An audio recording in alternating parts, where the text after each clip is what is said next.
यदि आप हमारे चैनल के सभी गाने को पसंद करते हैं तो डीडी प्रोडक्शन हाउस के यूट्यूब चैनल को लाल बटन दबा के सब्सक्राइब करें और घंटी के निशान को जरूर दबाएं।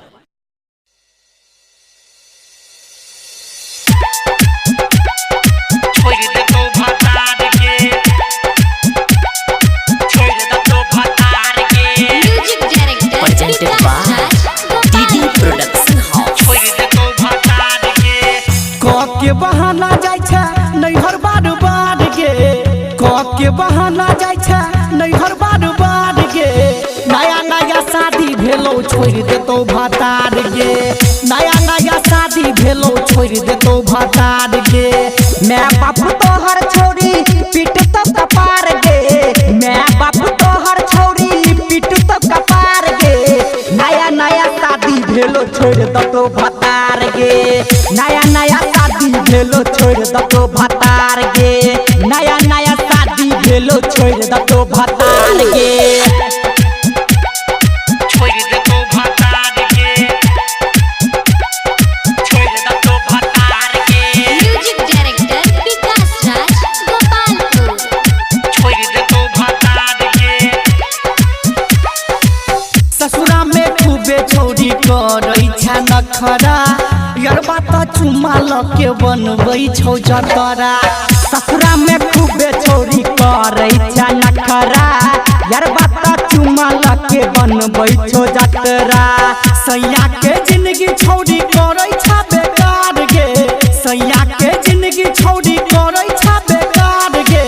नया नया शादी भेलो छोड़ दतो भतार गे नया नया शादी भेलो छोड़ दतो भतार गे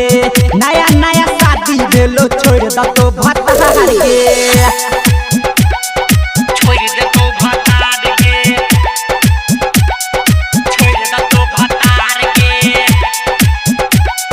म्यूजिक डायरेक्टर विकास राज गोपालपुर राइटर विवेक कहो राघव राज गे केहन तू छौरी गे केला ई काज गे गायक जितेंद्र कहो सरोज राज गे केहन तू छौरी गे केला ई काज गे याद बड़िए तो तोरा रोशन यार गे याद बड़िए तो तोरा रविकांत यार गे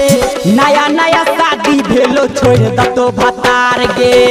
नया नया शादी भेलो छोड़ दतो भतार गे नया नया शादी भेलो छोड़ दतो भतार गे के बहाना जाय छै नैहर बार बार गे के बहाना जाय छै नैहर बार बार गे नया नया शादी भेलो छोड़ दतो भतार गे नया नया शादी भेलो छोड़ दतो भतार गे नया नया शादी भेलो छोड़ दतो भतार गे